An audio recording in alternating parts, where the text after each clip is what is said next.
रमन से नई शादी हुई है और वो अपने ससुराल में खुशी खुशी आती है। नया घर, नया परिवार, नई दुनिया, हजारों सपने। कितनी खुश थी उस रोज आयुषी। घर में उसका स्वागत किया जाता है।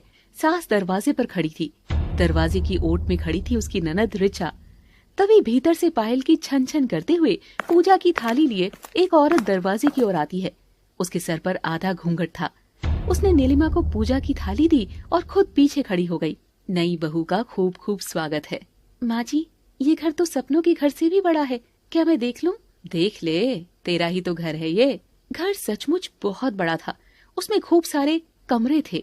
घर देखने के लिए आयुषी जिज्ञासा से भरते हुए इधर उधर निकल जाती है कि तभी वो एक बंद दरवाजे वाले कमरे के भीतर पांव रखने ही वाली थी कि तभी पीछे से उसकी सास की कड़क आवाज आती है, रुक जा, ये घर है, कोई पार्क नहीं कि तुम आते हुए टहलने लग गई। जा, पहले जाकर अपने कमरे में हाथ मुंह धो। इस गंदे शरीर के साथ पसीना पसीना होकर के घर में भटकने की जरूरत नहीं है और थोड़ा ध्यान रखा करो घर का।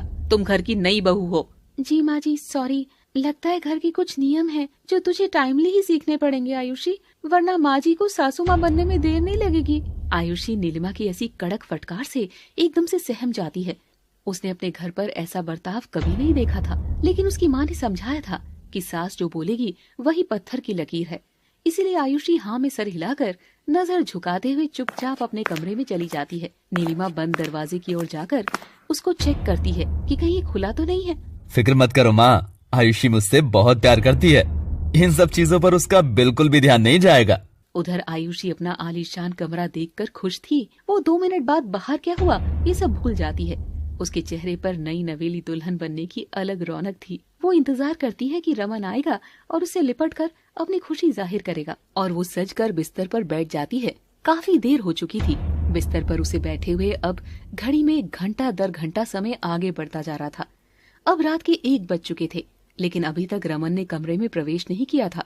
ये कहाँ रह गए? कहीं ऐसा तो नहीं कि और भी कोई रस्म बाकी हो और मैं यहाँ बैठी हूँ?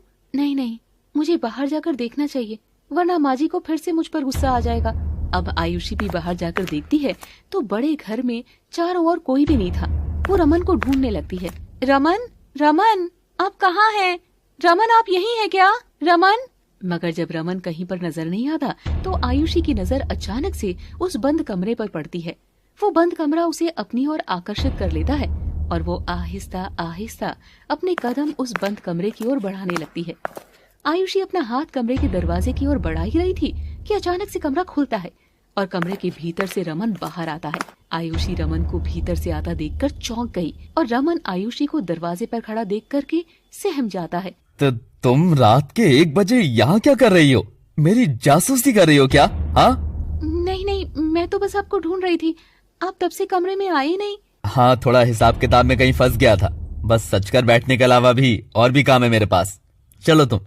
रमन, ये तुम किस तरीके से मुझसे बात कर रहे हो? ये क्या? मैं अपनी मर्जी से सजी हूँ।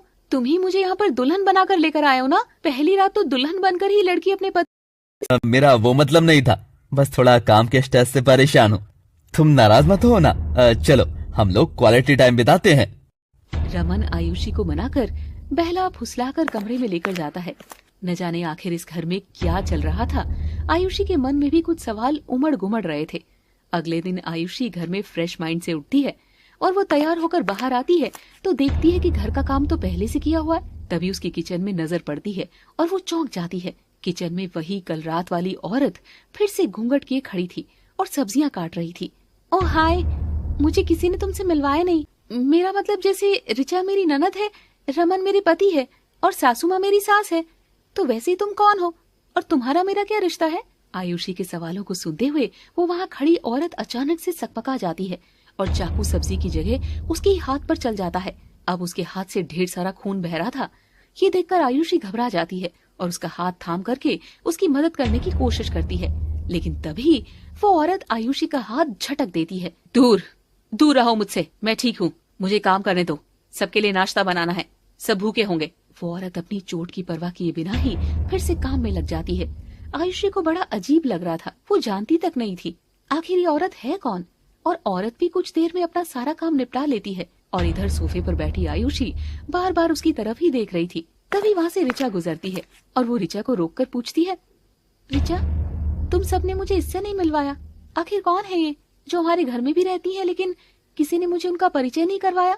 ऋचा आयुषी का सवाल सुनकर एक बार औरत की तरफ देखती है तो एक बार अपनी भाभी की तरफ देखती है और बिना कुछ बोले वहाँ से चली जाती है। आयुषी को बड़ा अजीब लगता है। थोड़ी देर बाद वहाँ उसकी सास आती है। अब आयुषी डिसाइड कर लेती है कि अपनी सास से तो वो जानकर ही रहेगी कि आखिर ये औरत है कौन। और अब वो अपनी सास से पूछती है, माँ जी, वो कल इन्होंने आपको पूजा की थाली भी दी थी ना, यानी इतनी रात को भी ये यहीं पर थी और आज सुबह पहले ये सारे घर का काम निपटा कर हम सबके लिए खाना भी बना रही है। आखिर ये है कौन? नौकरानी। और कौन है? इससे क्या परिचय कराऊं?